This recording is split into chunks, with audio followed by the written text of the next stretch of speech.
Tapas Flight Diary. Hi guys, a very warm welcome to this special video celebrating reaching the milestone of 100 Tapas Airways Loyalty Club members. When I started recording videos, I honestly thought, who on earth would want to watch me flying around the UK? Whilst there have definitely been some ups and downs along the way, I wanted to make this video as a special thank you to each and every one of you. So, in this video I'm going to take you behind the scenes, show you some of the add-ons that I use and give you a guided tour of my simulator. I'll then show you how I put these videos together, and there may well be a surprise along the way too. So please take your seat, sit back and have a tea or coffee or even something stronger if you prefer, and let the tour begin.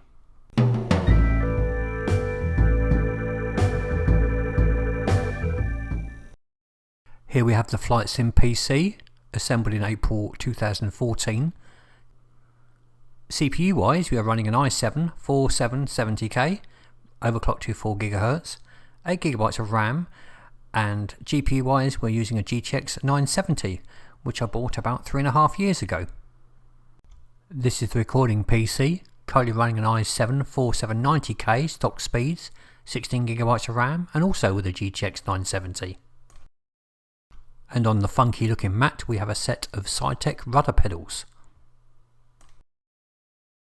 This is the latest addition to my setup and is the Outtakes nose wheel. Has a nice feel to it. And here we have the Outtakes Cessna Pro Flight yoke. Rudder button no longer used, and this is the hat switch for looking around. This is used for engaging and disengaging the autopilot. Rocker switch and a spare button, not used. And finally we have the Outtakes throttle quadrant. So we have 3 sliders for fuel mixture, prop pitch adjust and throttle. These switches activate the flaps, landing gear and landing lights. Lastly, the funky animal doorstop. So I hope you enjoyed this brief tour of the flight simulator, and yes, as you can see, I fly a desk.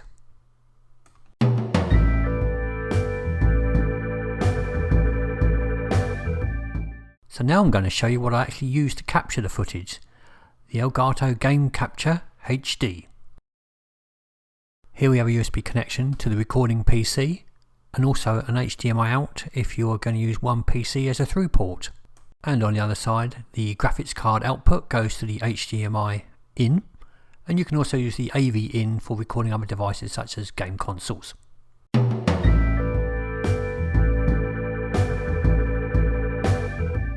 Nobody likes flying alone, so for my AI I use a product called Ultimate Traffic 2. I have my commercial traffic set at 40% and general aviation at 10%. This product is quite a few years old, however I'm pretty happy with the results. One of the things I like about Ultimate Traffic 2 is that you can check the amount of arrivals and departures at a particular airport. So let's have a look at Belfast. Not forgetting to click the view button. So today in total we have 192 departures and 168 arrivals. It will also let you select the day, so let's have a look at Tuesday. As you can see, it now shows 187 departures and 161 arrivals. You can also look hour by hour. Between 10 AM and 11 AM there are 12 departures and 7 arrivals. Between 8 AM and 9 AM, 24 departures and 4 arrivals. Now for weather I use AS16 from the guys at Hi-Fi. I can safely say getting a weather engine transformed my flying experience. At my current position it shows the weather as partly cloudy. Using the map function will enable you to look at the weather in any part of the world. So let's look up the current weather in Belfast. It's July as I'm recording this.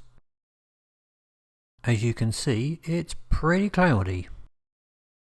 You can also choose to fly in historic weather as well as live weather. It really is an amazing product, and if you haven't got it, you definitely should get it.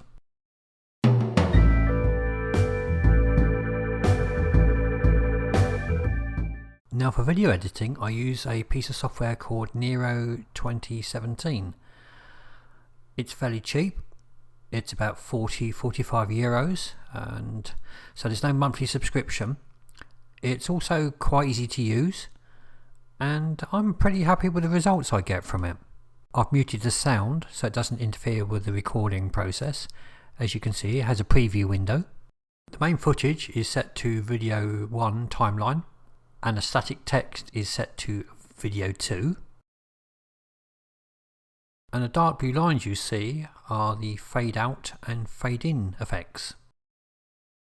Generally, any other overlays such as charts and maps will also get added to the video 2 timeline. And again, as you can see, it has a blue line, so that is the fade in marker for the chart. And right at the bottom you can see the narration timeline, and obviously that's where the narration goes. And I bet you can't guess what goes in the music timeline. Well, yeah, music.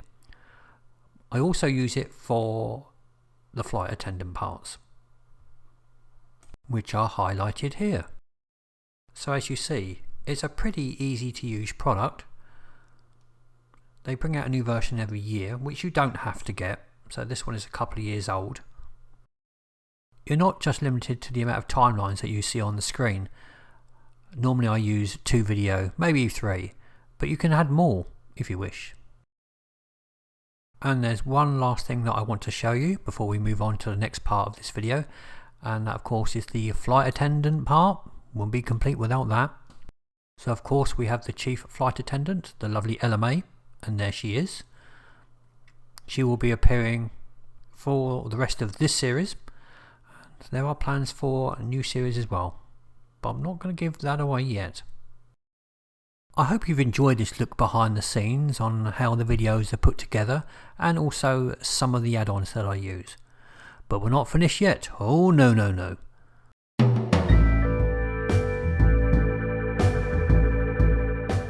Let me say again.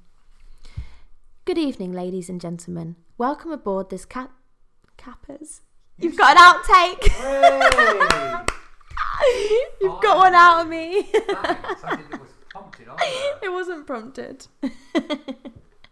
Hope you enjoyed that one. Okay.